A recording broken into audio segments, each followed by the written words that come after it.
નમસ્કાર.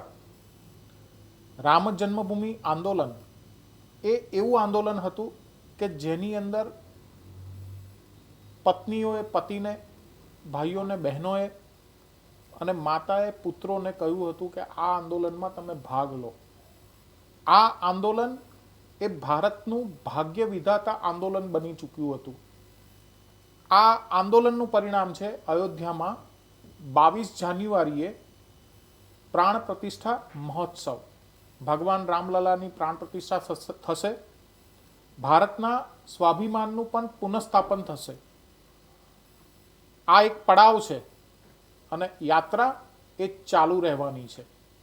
આ રામ જન્મભૂમિ આંદોલનના અનુભવો વહેંચવા માટે આપણી સાથે એક એવા જ કાર સેવક છે જેમની ઉંમર અત્યારે 47 વર્ષ છે, પણ જ્યારે તેમણે આ કાર સેવામાં ભાગ લીધો હતો ત્યારે પહેલી કાર સેવાની અંદર તેમની ઉંમર 14 વર્ષની હતી અને બીજી કાર સેવામાં જ્યારે ભાગ લીધો ત્યારે તેમની ઉંમર 16 વર્ષ હતી.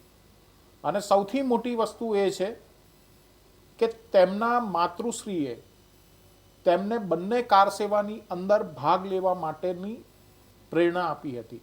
આપણે ત્યાં કહેવાય છે માતા એ પહેલો ગુરુ છે. ગુરુ પૂર્ણિમાની ઉજવણી કરીએ છીએ ગુરુ પૂર્ણિમા. આવા જ આનલભાઈ વાઘેલા આપણી સાથે છે અને તેઓ કાર સેવા અને રામ જન્મભૂમિ આંદોલનને લઈને પોતાના અનુભવો આપણી સાથે વહેંચશે. આનલભાઈ, આપનું સ્વાગત છે. હમણાં જ આપને ત્યાં માઠો પ્રશ્ન બન્યો છે. આપના માતૃશ્રી કિરણબેન વાઘેલા હવે આપણી સાથે સહદેહ નથી. આ દુઃખદ ઘડીમાં આપની સાથે વાતચીત કરી રહ્યો છું. આ વાતચીત કરવાનું કારણ મારી પાસે એ છે કે હું જે રામ જન્મભૂમિ આંદોલનની વાત કરું છું એ આંદોલનની અંદર ભાગ લેવા માટે આપને આપના સ્વર્ગસ્થ માતુશ્રીએ પ્રેરણા આપી હતી. મારે એ જાણવું છે કે 14 વર્ષનો એક કિશોર જે માંડ દુનિયાદારી સમજી રહ્યો હતો, એ કિશોર અવસ્થામાં રહેલા વ્યક્તિને આ આંદોલન સાથે આપના માતૃશ્રીએ કઈ રીતે જોડ્યા અને આપે આ આંદોલનને કેવી રીતે જોયું? એટલે આનંદભાઈ, તમે જે શરૂઆતમાં એક શબ્દ કીધો એના ઉપરથી મમ્મીની ખૂબ યાદ આવી ગઈ ફરીથી. તમે જે શબ્દ આપ્યો, ગુરુ પૂર્ણિમા આપણે ઉજવીએ છીએ અને ગુરુ પૂર્ણિમા, તો મારા મમ્મીનો જન્મ પણ ગુરુ પૂર્ણિમાના દિવસે જ થયો હતો. એટલે મારા માટે તો એ પ્રથમ ગુરુ તો હતા જ, પણ આ અર્થમાં પણ પ્રથમ ગુરુ હતા કે ગુરુ પૂર્ણિમાના દિવસે એમનો જન્મ હતો. કાર સેવા વખતે જ્યારે પ્રથમ કાર સેવા 1990માં વિશ્વ હિન્દુ પરિષદે જે આહવાન કર્યું હતું, એ સમયે એની પહેલાં પણ લગભગ 1986થી રાષ્ટ્રીય સ્વયંસેવક સંઘની શાખાઓમાં જવાના કારણે બાલ સ્વયંસેવક તરીકે બાલ શાખામાં જતો હું અને વિશ્વ હિન્દુ પરિષદના નાના નાના જે કાર્યક્રમો આવતા, રામ જાનકી રથયાત્રા, રામશિલા પૂજન, રામજ્યોતિ, તો આ બધા કાર્યક્રમની અંદર બાલ સ્વયંસેવક તરીકે અમે જોડાતા અને એ સમયથી રામ જન્મભૂમિ આંદોલન વિશે થોડી ઘણી સમજ આવતી. મારા મમ્મી એ સમયે વિશ્વ હિન્દુ પરિષદની અંદર ખૂબ સક્રિય હતા. આ આખા આંદોલનની અંદર નાની નાની ગ્રુપ મિટિંગો લેવી. અમદાવાદની અંદર ઘણી બધી બહેનોને એમણે ગ્રુપ મિટિંગ લેવા માટે તૈયાર પણ કર્યા. પોતે પણ ઘણી બધી ગ્રુપ મિટિંગો લીધી અને આંદોલનની અંદર ખૂબ પાયાનું કામ કર્યું હોય એમાંના એક વ્યક્તિ કહું તો પણ અતિશયોક્તિ નહીં થાય એવું એમનું એ રહ્યું હતું, એ સમયે કામ રહ્યું હતું. એ પ્રત્યેક સમયે જોતા પપ્પા પણ સાથે સાથે આ આંદોલન સાથે જોડાયેલા હતા. એટલે ઘરની અંદર મમ્મી ને પપ્પા બંનેના આંદોલન સાથે જોડાયેલા હોવાના કારણે સહજિક અમે પણ આ કાર્યક્રમોની અંદર ભાગ લેતા. 1990ની અંદર જ્યારે આ પ્રથમ કાર સેવાનું આહવાન થયું એ સમયે હું 14 વર્ષનો હતો અને કાર સેવામાં પપ્પા જવાનું નક્કી થયું હતું. પપ્પા જવાના હતા કાર સેવામાં. મારા અંદર પણ એવું હતું કે હું પણ જઉં. એ સમયે જે ઋતુંબરાજીના, ધર્મેન્દ્રજીના, બાકી સાધુ સંતોના જે ભાષણો થતા એ સાંભળીને આપણા ધર્મ વિશે, રામ જન્મભૂમિ વિશે આપણે પણ કંઈક કરવું જોઈએ એવો મનમાં ભાવ હોવાના કારણે મારા મનમાં પણ એવું હતું કે હું પણ જાઉં. પણ અમે 3 ભાઈઓ છીએ, સૌથી મોટો હું છું.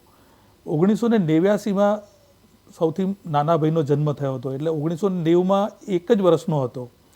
એટલે ઘરમાંથી પપ્પા કારસેવામાં જાય અને હું પણ કારસેવામાં જાઉં તો મમ્મીને કેટલી અગવડ પડે એ હું સમજી શકું છું. પણ અત્યારે એ સમજી શકું છું. એ સમયે એટલી મારામાં સમજ નહોતી કે આ મમ્મીને આટલી તકલીફ પડશે. એ સમયમાં તો મનમાં એક જ હતું કે કારસેવામાં જવું છે. એટલે પપ્પાએ મને સમજાવ્યો કે બેટા હું જઉં છું, તું અહીંયા ઘરે રહે, મમ્મીને તારી જરૂર પડે. પણ મારામાં સમજશક્તિ ઓછી હોવાના કારણે એ સમયે મેં જીદ પકડી હતી કે મારે પણ આવવું છે. તો મારી જીદને, મારા અંદરના ભાવને મમ્મીએ મને સમજ્યો અને મમ્મીએ મને અનુમતિ આપી. પપ્પાને પણ કીધું કે ના, એને ભલે આવવા દો. એ સમયે એવું વાતાવરણ હતું કે કદાચ કાર સેવામાં અમે જઈશું તો પાછા આવીશું કે કેમ. કારણ કે એ સમયે જે મુલાયમસિંહ જે જાહેરાત કરી હતી કે પરિંદા ભી પર નહીં માર સકેગા અને એટલો કડક બંદોબસ્ત કરેલો હતો, એટલે એ સમયે વાતાવરણ પણ એવું હતું કે શું થશે, પાછા ક્યારે આવીશું નહીં આવીશું. છતાં પણ મમ્મીએ પપ્પાને ને મને બંનેને જવાની જે અનુમતિ આપી, એટલે એ વસ્તુ અત્યારે મને સમજાય છે કે આ અનુમતિ આપવી એ કેટલું મોટું એમનું, એ હું વર્ણન નથી કરી શકતો કે કેટલું મોટું હૃદય હતું એમનું દેશ પ્રત્યે, રાષ્ટ્ર પ્રત્યે, રામ જન્મભૂમિ પ્રત્યે. કે કંઈ પણ થશે તો એ સહન કરી લેવાની, એને સ્વીકાર કરવાની એમનામાં એ સમયે એટલી તૈયારી હતી.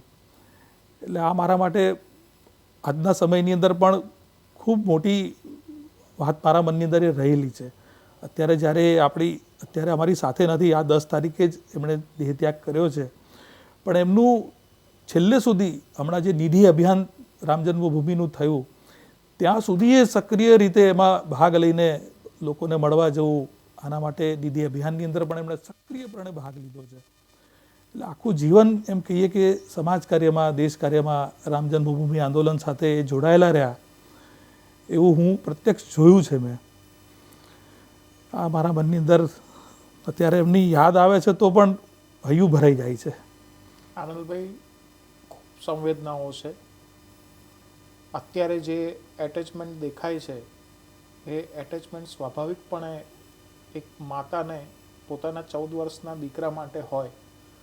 જ્યારે એમણે તમને આ રીતે મોકલ્યા હશે ત્યારે આનાથી અનેક ગણી વધારે સંવેદનાઓ દિલની અંદર હશે, કદાચ વ્યક્ત કરી હશે, નહીં કરી હોય, પણ હશે જ.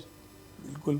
તમે જે કર્યું છે અને જે કરી રહ્યા છો એ હકીકતમાં એમના માટે એક બહુ મોટી શ્રદ્ધાંજલિ હશે. અને 22 જાન્યુઆરી એ જ્યારે પ્રાણ પ્રતિષ્ઠા થશે રામલલાની, એ વખતે એમનો આત્મા ખુશ થશે. એક કિશોર પોતાના પિતા સાથે આંદોલનની અંદર જઈ રહ્યા હતા અને એ આંદોલનની અંદર એ પાછા આવશે કે નહીં એમાં પણ ઘણી શંકા, કુશંકાઓ, આશંકાઓ હતી. આ કાર સેવામાં આનલભાઈ વાઘેલા કેવી રીતે અયોધ્યા પહોંચ્યા અથવા તો અયોધ્યા સુધી પહોંચ્યા?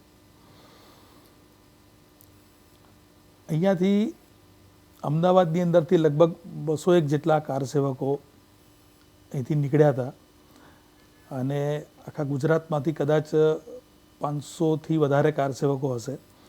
અહીંથી અમે જ્યારે નીકળ્યા, સાબરમતી એક્સપ્રેસમાં રવાના થયા હતા.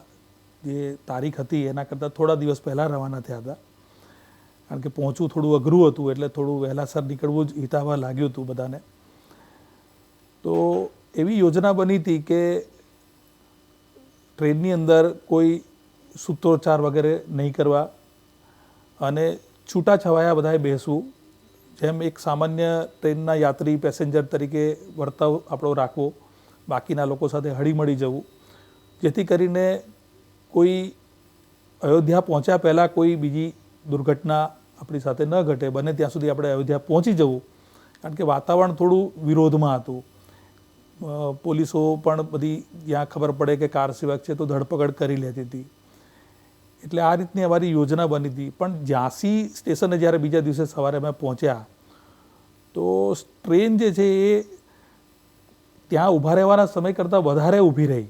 ખૂબ લાંબો હોલ્ડ લીધો ટ્રેને. એટલે શંકા પડી કે આવું થવાનું કારણ શું હશે. સામાન્ય ત્યાં ઊભી રહેતી હોય 2-5 મિનિટ, એના કરતાં વધારે અડધો કલાક સુધી. પછી ધ્યાનમાં આવ્યું કે ત્યાં જે પોલીસ છે એ બધી પૂછપરછ કરી રહી છે બધા યાત્રીઓની, અને કાર સેવક તરીકે જો કોઈ ખબર પડી જાય તો એની ધરપકડ કરી રહી છે. એટલે બધા સાવચેત થઈ ગયા હતા. યોજના પણ પહેલાં એવી બની હતી કે બને ત્યાં સુધી બચેલા રહેવું, પણ જો કોઈ કાર સેવક પકડાઈ જાય 2-4 લોકો તો બધાએ એક સાથે ધરપકડ વોરી લેવી, છૂટા નહીં પડવું.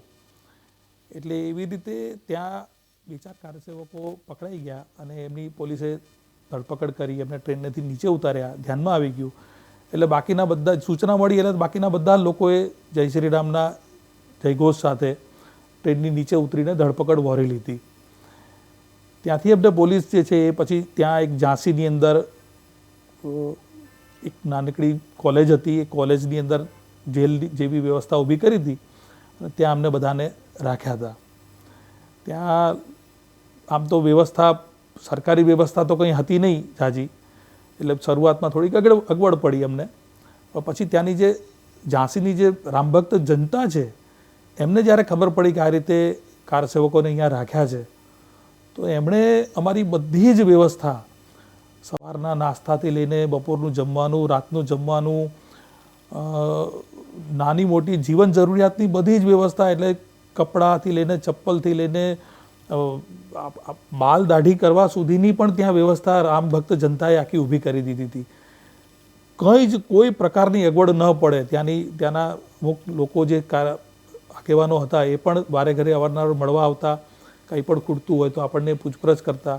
સંદેશા વ્યવહારની પણ વ્યવસ્થા એ લોકોએ ઊભી કરી દીધી હતી કે તમારે કોઈ પત્ર વ્યવહાર મોકલવા, એ સમયે મોબાઈલ કે એવું કંઈ હતું નહીં, તો પત્ર વ્યવહાર મોકલવા હોય, બાકી ટેલિફોનથી કંઈ વાતચીત સંપર્ક કરવા હોય તો બધી વ્યવસ્થા ત્યાંની નાગરિકોએ, ત્યાંની રામભક્ત જનતાએ આખી ઊભી કરી હતી. અમારી સાથે ત્યાં ગુજરાત સિવાયના કેરલાથી પણ કાર સેવકોને ત્યાં રાખ્યા હતા ધરપકડ કરીને, અમારી એ જ જગ્યા, એ જ સંકુલમાં. તો એમના માટે સાઉથ ઇન્ડિયન જમવાનું, દક્ષિણ ભારતમાં જે ખાનપાન હોય છે એ પ્રકારની પણ વ્યવસ્થા રામભક્ત જનતાએ, ત્યાંની ઝાંસીની જનતાએ કરી હતી. એ ખરેખર અદ્ભુત દેશ પ્રેમ. ભલે કાર સેવામાં કદાચ એ લોકો ત્યાંના નથી ગયા અયોધ્યા, પણ કાર સેવા કરતાં ઓછું પણ નથી કર્યું એમણે, એવું કહીએ તો પણ ચાલે. કાર સેવા તરીકે એ પણ કાર સેવક જ હતા એવું માની લઈએ, કારણ કે કાર સેવકની વ્યવસ્થા આટલી કરવી. ત્યાં લગભગ 1200 લોકો અમે હતા. 1200 લોકોની નિત્ય વ્યવસ્થા ચાલતી હતી. થોડા દિવસ સુધી અમને ત્યાં જેલમાં રાખ્યા હતા. પછી વિખૂટા પાડવા માટે પણ ખૂબ ત્યાંની સરકારે પ્રયત્ન કર્યા હતા. મુલાયમસિંહની સરકારે અમુક વખતે પોલીસના વેશમાં અસામાજિક તત્વો પણ ત્યાં ઘણી વખત આવ્યા, અમને છૂટા પાડવાના પ્રયત્ન પણ કર્યા. પણ એટલી સંગઠન આપણું ત્યાંનું બની ગયું હતું ત્યાં સુધીમાં, કાર્યક્રમો એટલા સારા ગોઠવાઈ ગયા હતા, એના કારણે હળીમળી ગયા હતા કે પછી એ બધું એમનો આઈડિયા બધો ફેલ ગયો. આપણે રામધૂન કરીને 2-3 વખત બસ મોકલી હતી બધાને વિખૂટા પાડવા માટે, તો રામધૂન કરીને બસની ટાયરોની હવા કાઢી નાખી, એવી રીતે બચી ગયા. પછી બીજી વખત એવું થયું કે અમુક કાર્યકર્તાઓને વચ્ચે રાખીને આજુબાજુ યુવા કાર્યકર્તાઓ ઊભા રહી ગયા અને એવી રીતે પણ બધાને બચાવી લીધા. આવા ઘણા બધા અનુભવો એની અંદર થયા હતા. આપ અયોધ્યા પહોંચ્યા હતા એ વખતે? ના, અયોધ્યા નહીં પહોંચી શકાયું. ત્યાં સુધી અમને કેદમાં જ રાખ્યા હતા. પછી સમાચાર મળ્યા કે અયોધ્યાની અંદર પ્રતિકાત્મક કાર સેવા થઈ ગઈ છે. જે ઢાંચો હતો એ ઢાંચા ઉપર ભગવો ધ્વજ ફહેરાવવાની ઘટના, અને એના પછી મુલાયમસિંહે જે કારસેવકો ઉપર અત્યાચાર કર્યા અને કારસેવકોના બલિદાન થયા, આ બહુ વાયુગતિએ સમાચાર ત્યાંની રામભક્ત જનતાએ, ઝાંસીની રામભક્ત જનતાએ અમને પહોંચાડી દીધા હતા. અને પછી બાકી શીર્ષસ્થ નેતૃત્વમાંથી પણ આપણને એવા સમાચાર મળ્યા કે હવે વધારે રોકાવું હિતાવહ નથી, એટલે પાછા વળી જવું જ વધારે સારું છે. આપણને એવો ત્યાંથી આદેશ થયો હતો. એટલે પછી તમે ઝાંસીથી જ પરત નીકળી ગયા હતા. અયોધ્યા સુધી એ સમયે નહોતા પહોંચી વળ્યા, પણ મનમાં સંકલ્પ કર્યો હતો કે બીજી વખત આ જ્યારે પણ મોકો મળશે કાર સેવામાં જવાનો, અયોધ્યા સુધી જવાનો, તો એ જઈશ જ. એટલે 1992ની કાર સેવા જ્યારે ફરીથી એ આહવાન થયું 92માં, ત્યારે ફરીથી મેં મારું નામ નોંધાવ્યું હતું અને ઘરમાંથી પરમિશન કહો કે એ મળવાનો તો કોઈ પ્રશ્ન જ નહોતો. એ સમયે આપેલી જ હતી આપેલી જ હતી. એ સમયે મમ્મીએ પણ કાર સેવામાં આવવાનું હતું. પ્રથમ કાર સેવામાં પપ્પા આવ્યા હતા, બીજી કાર સેવામાં મમ્મીએ આવવાનું નક્કી થઈ ગયું હતું. હું ને મમ્મી બંને જઈશું એવું નક્કી થયું હતું. પણ મમ્મીએ અહીંયા એવી એક યોજના હતી વિશ્વ હિન્દુ પરિષદની, જેને આમ શબ્દ વાપરીએ તો એક અંડરગ્રાઉન્ડ યોજના એક એવી બની હતી કે એમાં એમને નહીં જવું, એક એમના ભાગે એવું મહત્ત્વનું કામ સોંપાયેલું હતું. એ કામ કરવું જ અને કાર સેવામાં નહીં જવું એવું આદેશ થયો હતો. એટલે મમ્મીએ એ કામ સંભાળ્યું અને કાર સેવામાં આવવાનું એમને એ સમયે શક્ય બન્યું નહોતું. પણ એમના પુત્ર તરીકે હું ગયો હતો એટલે એમનો અંશ આવી જ ગયો કાર સેવામાં, એમ કહીએ તો પણ ચાલે. માતૃપિંડની સાથે પુત્ર તો જોડાયેલો જ હોય, સ્વાભાવિક છે. 92ની અંદર ફરી એક વખત 2 વર્ષ પછી આનંદ વાઘેલા પહોંચે છે, અયોધ્યા પહોંચે છે. આખો અનુભવ શું હતો? અને 6 ડિસેમ્બર 1992ના રોજ આનંદભાઈ બાબરીના ગુંબજ ધ્વસ્ત થતા જોઈ રહ્યા હતા કે એ આખો ઘટનાક્રમ શું હતો? આપને જે પ્રકારનો યાદ હોય એ પ્રકારનો. આ અનુભવ તો કદાચ આવતા જન્મે નહીં ભૂલી શકું. આ જન્મે તો શક્ય જ નથી ભૂલવો, પણ આવતા જન્મે પણ આ યાદ રહેશે.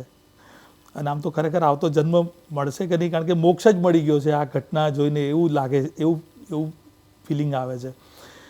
અમે અહીંથી કૃષ્ણનગરથી 10-12 લોકો ગયા હતા કાર સેવામાં અને આખા રસ્તે રામધૂન કરતાં ગયા હતા. ત્યારે તો આવો કોઈ સંઘર્ષવાળું વાતાવરણ નહોતું, એટલે રામધૂન કરતાં કાર સેવામાં ગયા હતા. ફૈઝાબાદ ઉતર્યા, ત્યાંથી છકડા રિક્ષા ને એ બધું હોય ત્યાંથી અયોધ્યા પહોંચ્યા હતા. ત્યાં લગભગ અમે 10 એક દિવસ પહેલાં પહોંચી ગયા હતા અને ત્યાં એક કાર સેવક પુરમ આખી વ્યવસ્થા બનાવી હતી. ટેન્ટની અંદર રહેવાનું આખી સુંદર મજાની વ્યવસ્થા કરી હતી.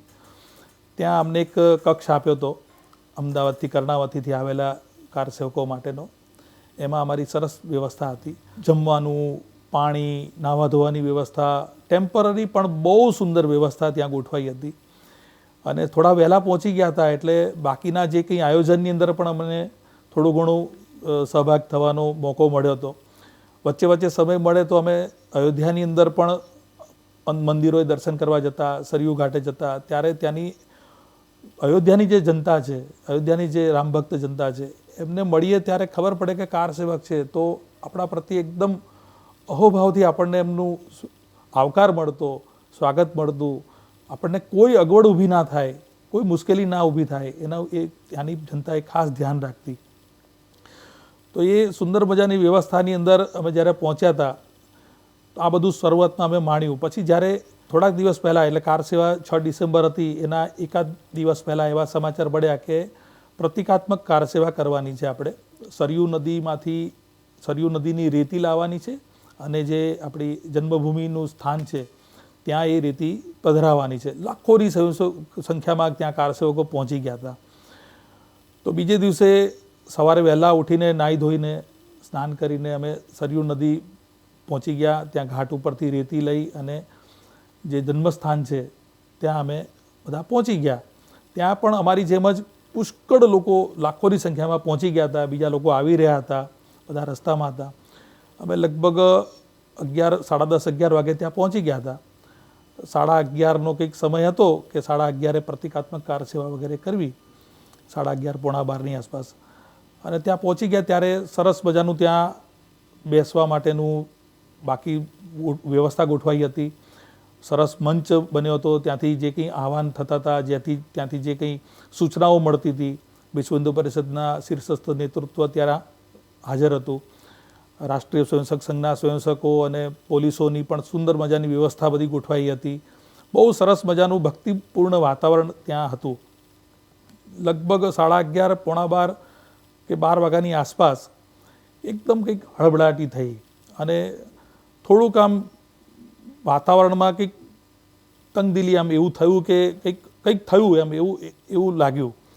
થોડીક વાર પછી ખબર પડી કે અમુક લોકો અતિ ઉત્સાહી લોકો જેને કહેવાય અતિ ઉત્સાહી કાર સેવકો હતા એ કંઈક આ ઢાંચા ઉપર ચડી ગયા છે અને ઢાંચાને તોડવાની શરૂઆત કરી છે.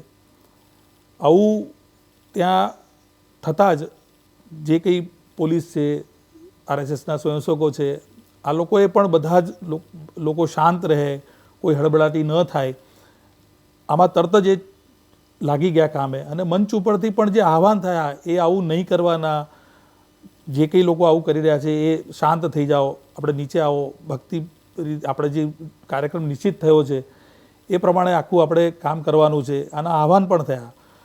પણ મારું એવું માનવું છે કે જે આ અત્યાર સુધીના 500 વર્ષનો જે આ જે ઘટના રહી છે, આક્રોશ રહ્યો છે, એ આક્રોશ હિન્દુ સમાજની અંદર એટલો બધો વધી ગયો હતો કે એનું મન જે છે, હિન્દુ સમાજનું મન, એ હવે આ સહન કરી શકે એવી સ્થિતિમાં નહોતી, એની સહન શક્તિ તૂટી ગઈ હતી.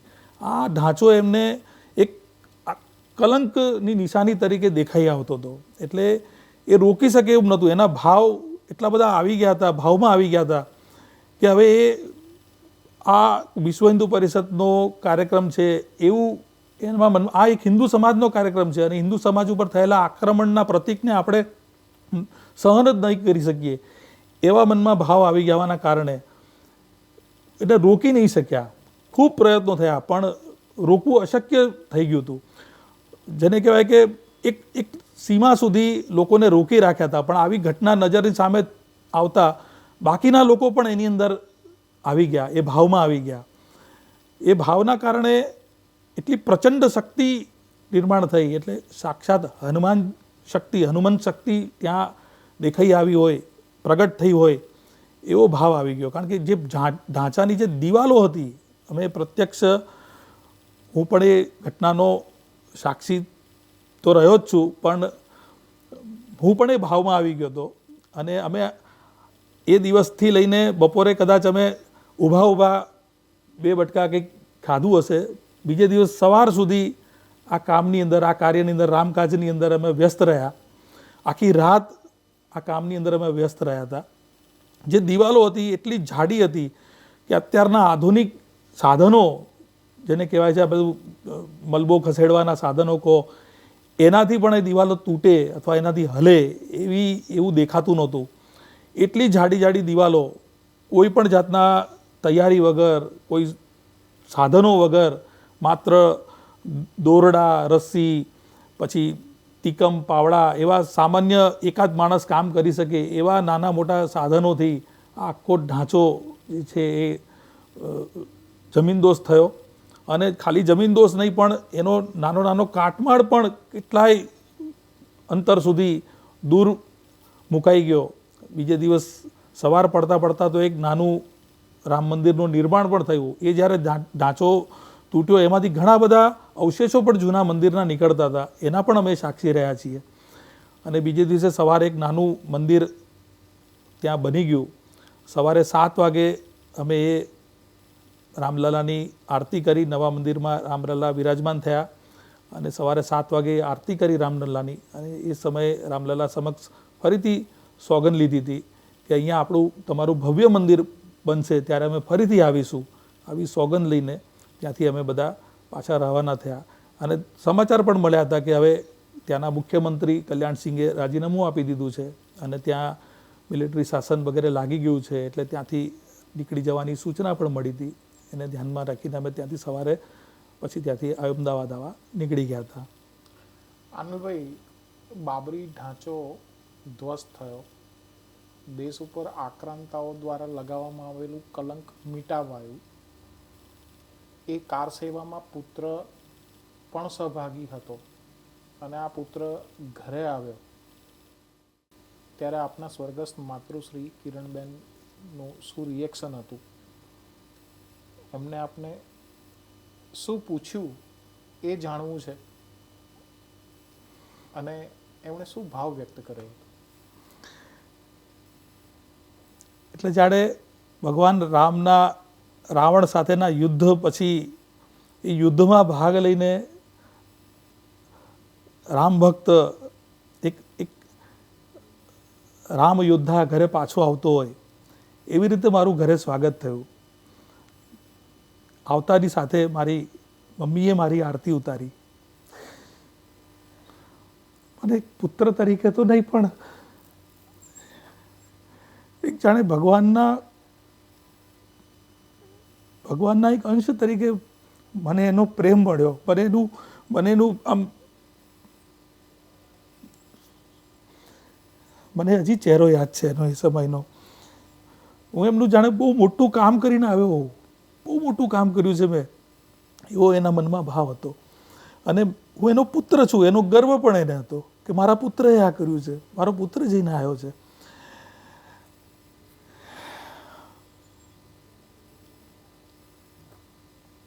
બહાદુરી માટેનું કામ કરો તો એની પાછળ માતૃશક્તિનો બહુ મોટો હાથ હોય છે.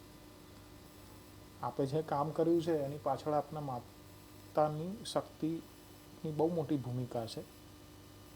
અત્યારે આપ રડશો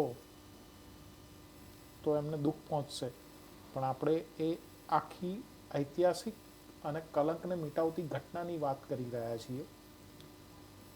અત્યારે તો 22 જાન્યુઆરીએ પ્રાણ પ્રતિષ્ઠા મહોત્સવ છે.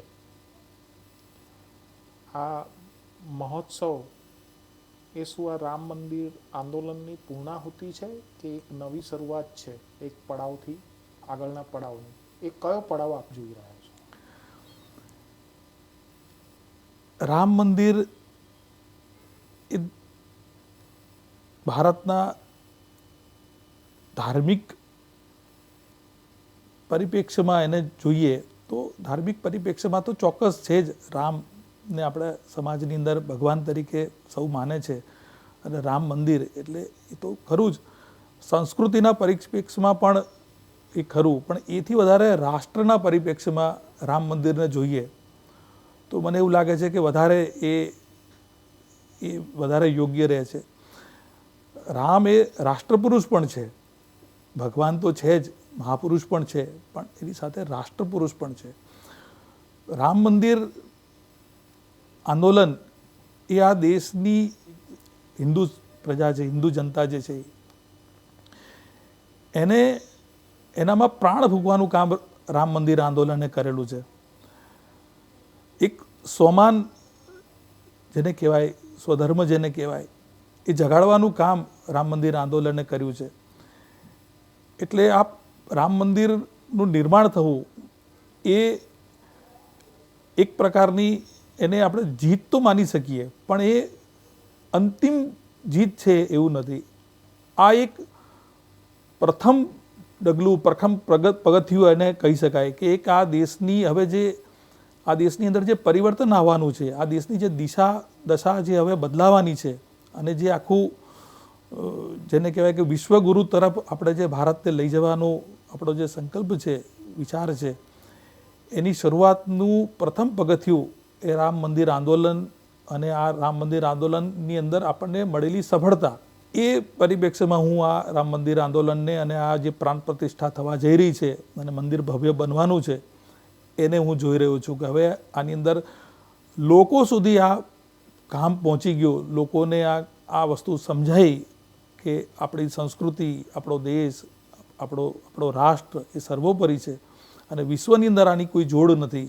આ દેશની, આ સંસ્કૃતિની, આ ધર્મની કોઈ જોડ નથી, અને વિશ્વ કલ્યાણ માટે આ આપણી સંસ્કૃતિ, આપણો હિન્દુ ધર્મ કામ કરી રહ્યો છે. આ કોઈ સંકુચિત ભાવ નથી, હિન્દુ એટલે કોઈ સંકુચિત માનસિકતા નથી, વિશ્વ કલ્યાણની ભાવના સાથે કામ કરે છે. એ વસ્તુ હવે આપણે તો સમજ્યા, આપણે હવે સમજી ગયા છીએ, પણ હવે વિશ્વને સમજાવવાની છે. એની શરૂઆત આ રામ મંદિર આંદોલનથી અને આ પ્રાણ પ્રતિષ્ઠાથી હવે થશે એવું મને લાગે છે. यूनानो मिस्र रोमा सब मिट गए जहाँ से, बाकी बचा है निशा हिंदुस्तान का, એવી કોઈ પંક્તિ એ ઉર્દુ શાયરે વારંવાર કહી છે. જે આંખો છે અને એમાં જે આંસુના ટસિયા ફૂટેલા છે, એ ટસિયા બતાવે છે કે ભારતને મિટાવનારા બાબરવાદીઓ આ આંખોને જોઈ લે. આ આંખોના આંસુ જે છે એ આંસુ જે આંદોલનની અંદર દ્રઢતાપૂર્વક સામેલ થવાની પ્રેરણા આપી હતી એ માતૃ શક્તિ કિરણબેન વાઘેલાને સાચી શ્રદ્ધાંજલિ છે. ગણતરીના દિવસો પહેલા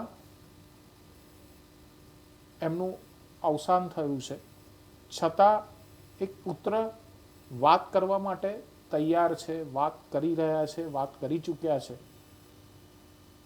એવું જરૂરી નથી કે દર વખતે શિવાજી જ બને, પણ જે ભૂમિકા છે માતૃશક્તિની, એ માતૃશક્તિની ભૂમિકા એ જીજાબાઈ જેવી જ છે.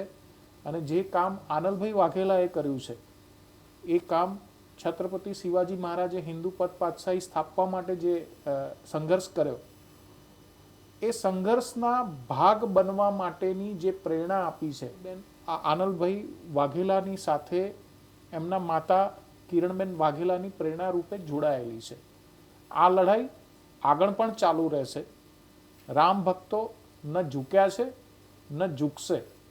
રામ ભક્તો આ દેશને એના શિખર ઉપર પહોંચાડશે, પરમ વૈભવ ઉપર પહોંચાડશે.